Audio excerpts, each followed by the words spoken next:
Hey, what's going on, guys? Welcome to another video, and in today's video I'm gonna do a CSS preloader for your website. Alright, so this was something that I was so curious a long time ago when I was starting in web development. I was always so curious, like looking at all of these websites and see all these kind of preloaders. I'm just gonna show you in here what we're gonna build. So something like this. Before your website is completely loaded, you have like some kind of a preloader image, like an animation or something, that it means that your website is loading. Instead of you just seeing like some kind of empty images, or your website is still like loading and you can't see everything, you can just basically do something like this. Some kind of animation and a text saying that your website is loading. And yeah, this is what we're going to build today, and let's start it. I hope you guys will like it. So alright, so for this I'm using this website that I built. I have a bunch of videos before how to build this website completely from scratch, you know, even all these animations and everything. So I'm just going to use this as a template for this project. Alright, so first of all, I'm going to open, this is like my folder where I have all my files.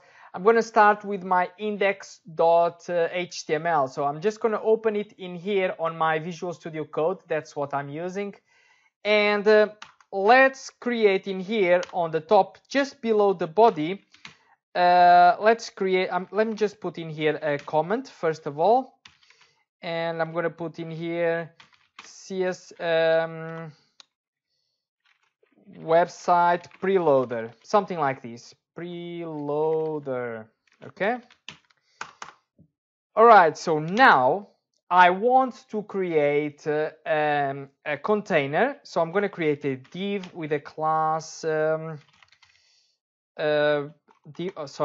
with a class spinner ctn, which is short for container. All right, so we got this one. And then I'm going to put another div with a class just spinner. Okay. And now inside of this one, I'm just going to put something like this. I'm going to put 4 divs. So I'm going to put a div with a class of rectangle1. And I'm just going to copy this 4 times, because I think it's 4 times. Actually, let's put 5. Okay, one more. Yeah. So 1, 2, 3, 4, and 5. All right.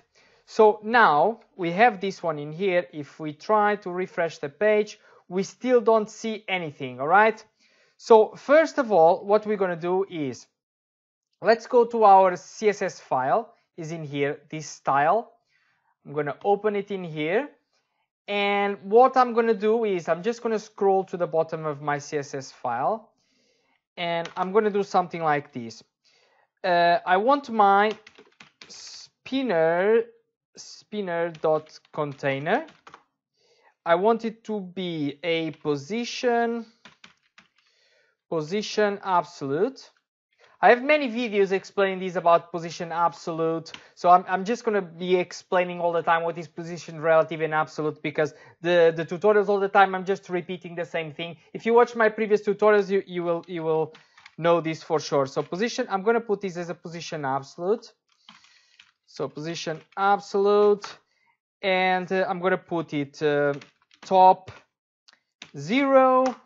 And okay, position top absolute, and I'm going to put, for example, a background color.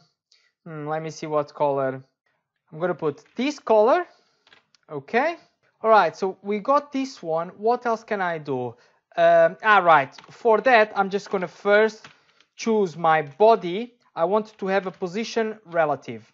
Okay, because I want to position my spinner container relative to these div that I have in here. All right, so as you can see, I have in here a spinner container, and then is a direct child of the body. That's why I'm putting the body as a position relative, okay?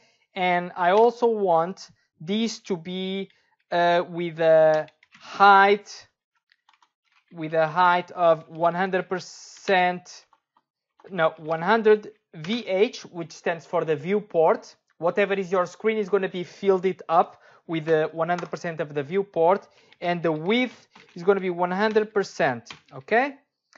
Let's refresh the page and see what does it look like. Okay, so we got these in here. As you can see, this is going to be the container for our CSS preloader. But as you can see, there is a lot of stuff from before that is still going on the top. All right, so we can just fix this one by putting a z index of I don't know, 99999, something like really big. Okay, now this is good. It's completely on top of everything, but still we are scrolling down these. So we want whenever we are loading the screen and it shows this one up, we want it to be like completely locked. You can't scroll or anything, you know, just like disable the scroll. So for that, what we can do is basically something like this. I'm going to create a class called no scroll,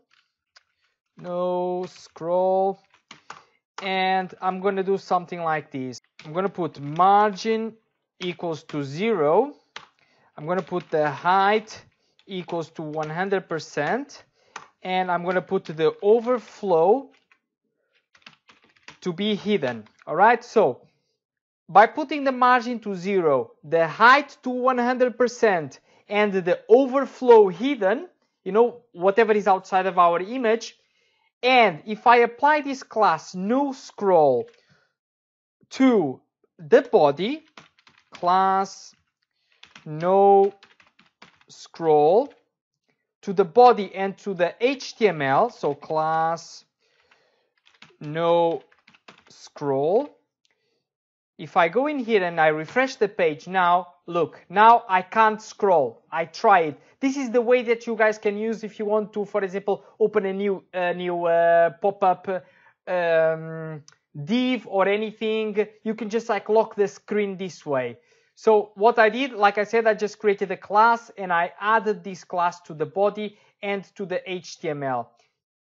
After this is loading, we are going to remove it, so don't worry about this. Okay, so we got this one. Now I'm going to put in here actually inside of the spinner container. I'm just going to put the H1 and I'm going to put something like this. Your website, no, not your, because this is my website, not your website. So the website is loading. All right, so the website is loading. Let me go in here to the style now, and I'm going to put actually I'm going to put in here first of all text align center, because I want this to be centered in the page, and then I want to put spinner ctn h1, because this is the h1 that we just created. I want to give it a color of white, so FFF, it's the code for it. The website is loading. Okay, let me see, this was not spelled correctly. And now I also want to I'm going in here, and what else, I'm going to put in here maybe a padding on the top of let's say 100 pixels, something like this. So I'm going to push this down a little bit. Okay, so the website is loading, so this is good. So now what I want to do is just create this div spinner in here, because so far all of these divs in here, they are empty. You can't see anything in there. All right, so if I go in here and I do spinner and I want something like this, width of 50 pixels and a height of 40 pixels, for example, and I want a background color to be orange. This is just for us to see where we are at the moment. Let's refresh, and here it is. Okay, so this is our kind of container for our spinners, that they are going to be they are going to be like going up and down. Okay, so what else can I do in here? I can maybe put this for a text align center, so this can be centered in the page. Let me see. Not this one, but I can put something like this. Margin on top and bottom maybe of 50 pixels, and left and right auto. So this is going to center on the page. Okay, yeah, there it is. All right, so now let's actually create our little divs inside that we are going to do some animation for it. So for that, I'm going to do a spinner, and I'm going to put in here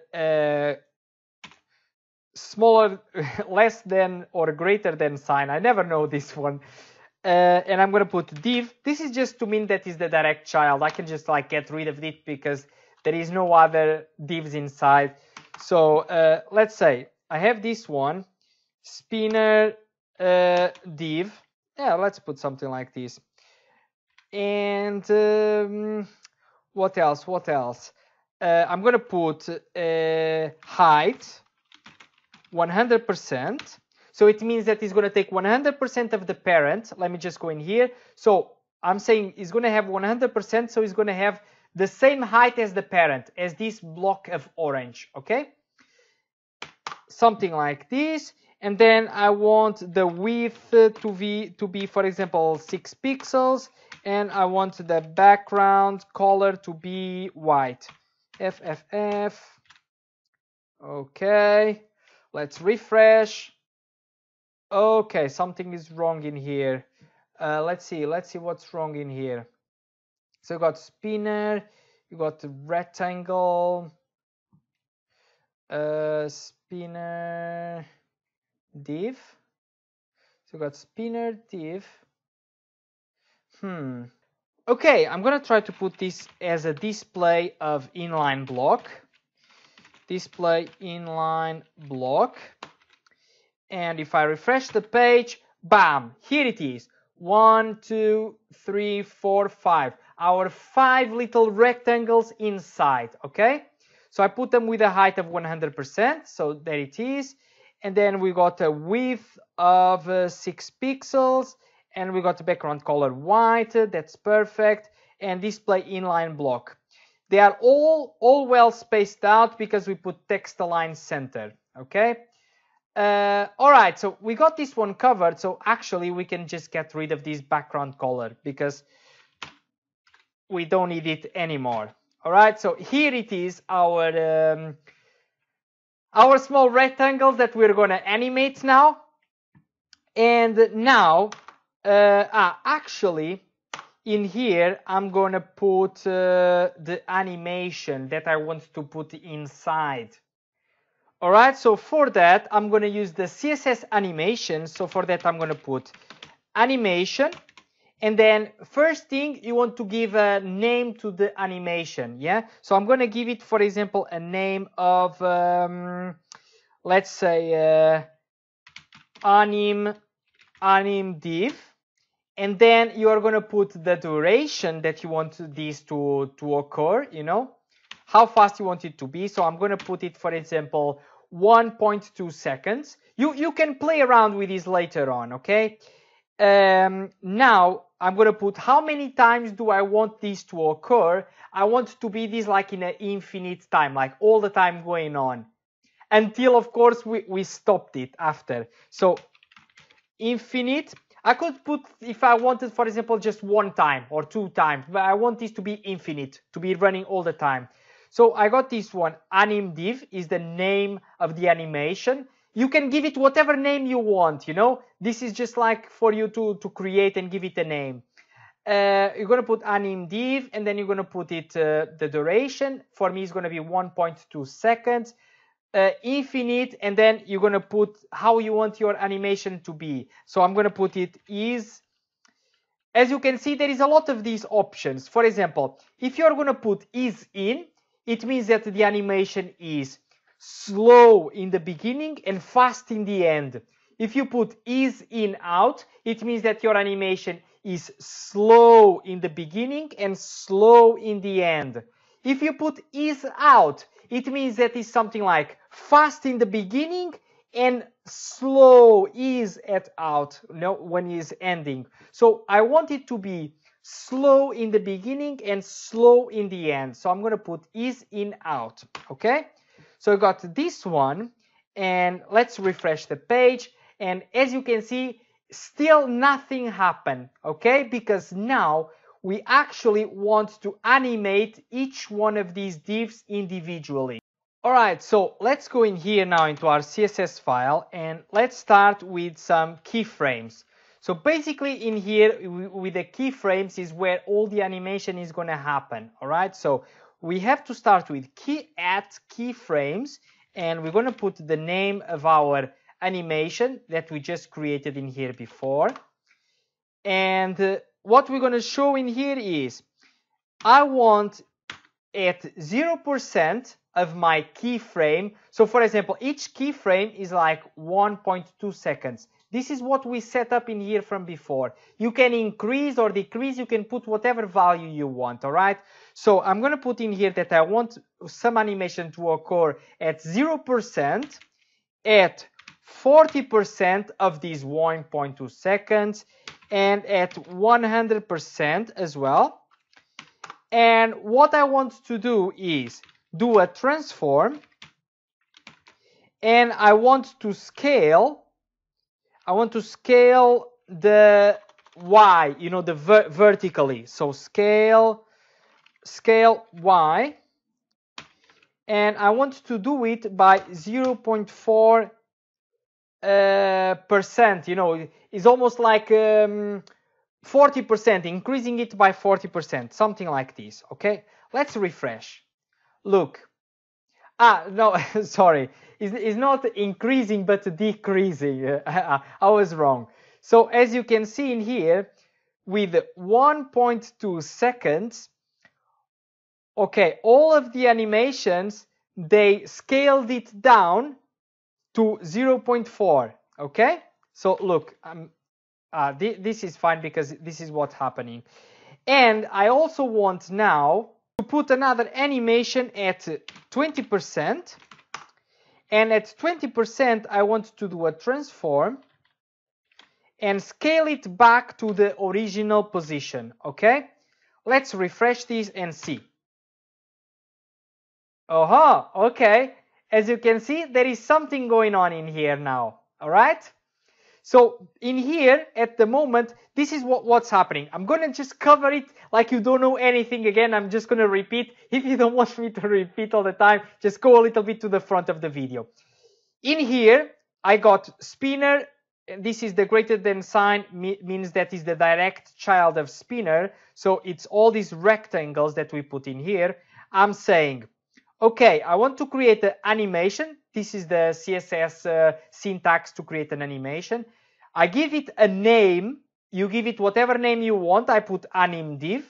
You give it a duration. I put 1.2 seconds. If you want to put 3 seconds, look, I'm going to put 3 seconds. So just you can see. Look how slow it is now with 3 seconds. Okay? So let me put this back to 1.2 seconds. Then I put infinite because this is how many times you want this to occur. You can put 1 time, 2 times. I want to put it infinite because I want it to be running until I want to take it out. All right. And then we are going to put this. This is in out. This is like how your animation is occurring. Like I explained before, is in out. It means that the animation is slow in the beginning and slow when it's finishing. Okay. There is other options. I explained this a few minutes before. And then you need to create a keyframes. Keyframes, this is a syntax from CSS as well. You give it the name that you created in here from before, animdiv. And then I'm saying, okay, each frame is going to take 1.2 seconds, all right? So at 0% of the keyframes, I want the transform to scale down to 0.4%. So it was imagine that this is 100%, you are scaling it down to 0.4. It's like almost half. If I put in here 0.5, this is going to be half. It was like this in the beginning and it goes to half. but 0.4 is a little bit less, okay? So this one, and I'm saying that at 20%, it's gonna be scaled back again to 1, okay? So it's almost like 0%, it starts with this one, and then 20% it goes back up, and then the rest is gonna go back to the 0.4. Look, I'm just refresh. Every 1.2 seconds.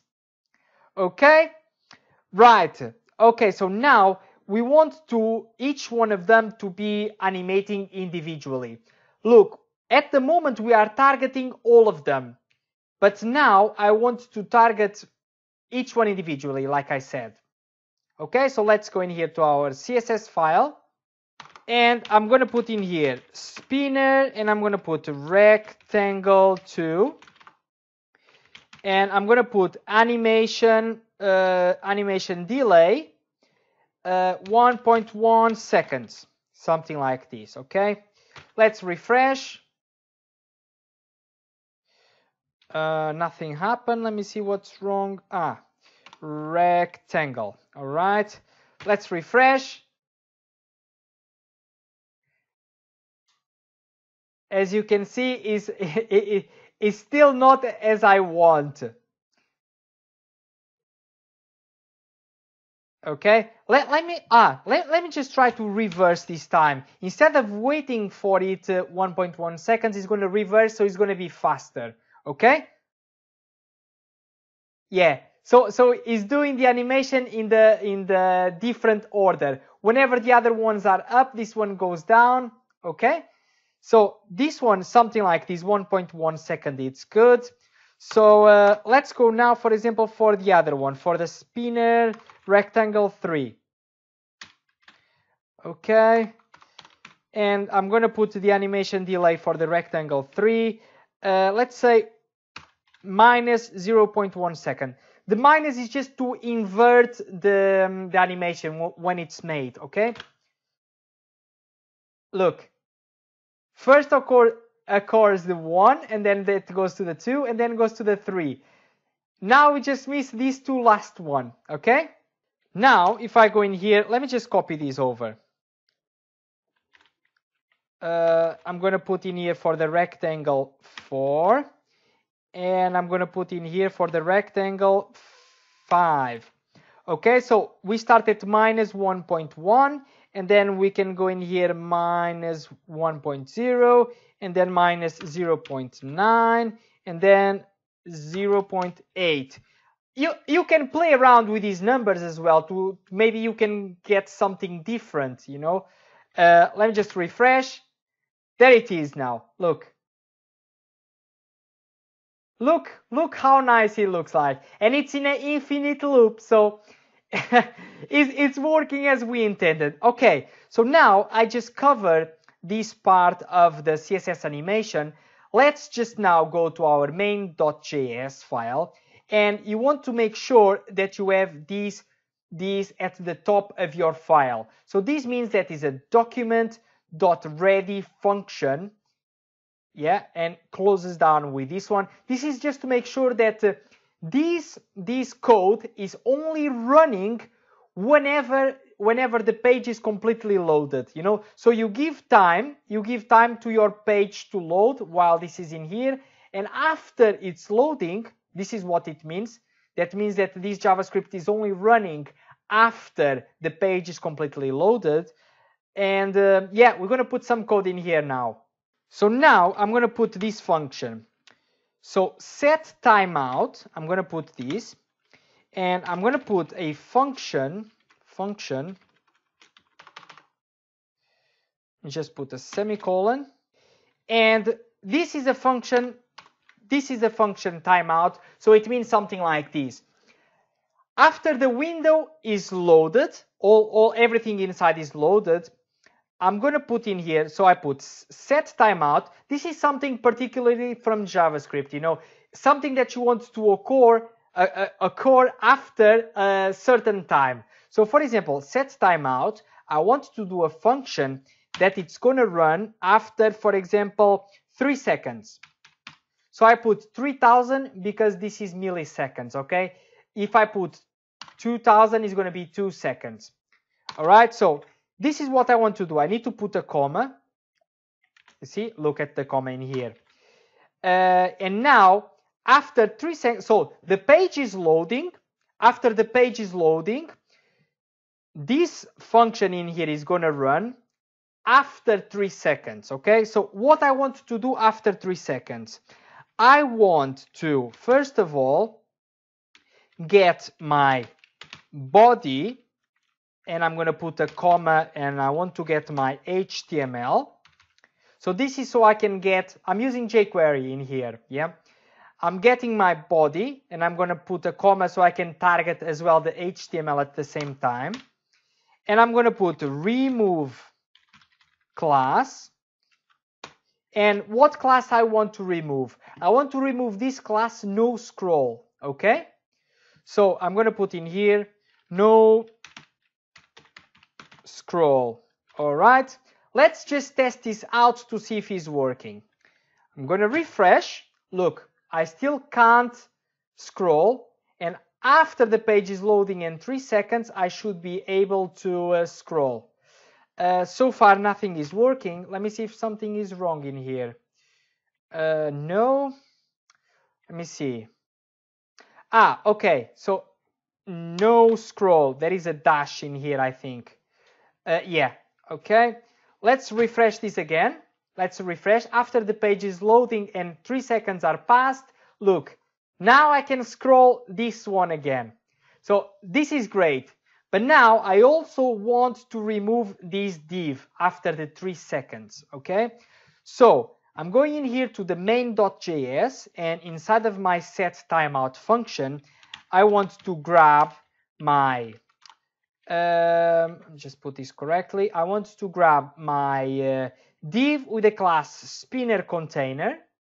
So I'm going to put in here spinner.ctn, short for container, and I want to do a .hide. So this is what's going to happen. Document.ready function is going to make sure that this is only going to happen after the page is completely loaded. After the page is completely loaded, we're going to run this function set timeout that is going to wait 3 seconds, and after 3 seconds is going to do this, okay? It's going to grab the body and the HTML, and it's going to remove the class, oops, I'm going to pushing, it's going to remove the class no scroll that we put in the beginning. So this is the no scroll that we have in the HTML and on the body that is preventing us from scrolling. And then I'm going to grab my div with the class spinner container, which is this one in here. And I'm going to say .hide. So it means that it's going to remove it from the page. All right.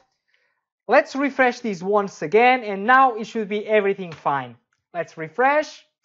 The website is loading. Bam! It's gone. As you can see, guys, there is so much more things that you can do with this. So this is basically just like a quick tutorial for you guys to understand how you can make a preloader. Like I said in the beginning of this video, I was always so curious how these kind of preloaders, they work. And yeah, I hope you guys like this video, and I hope you could understand a little bit. Let me know what you think. If you have any questions or anything, let me know in the comments down below. And yeah, I'll catch you up in the next video.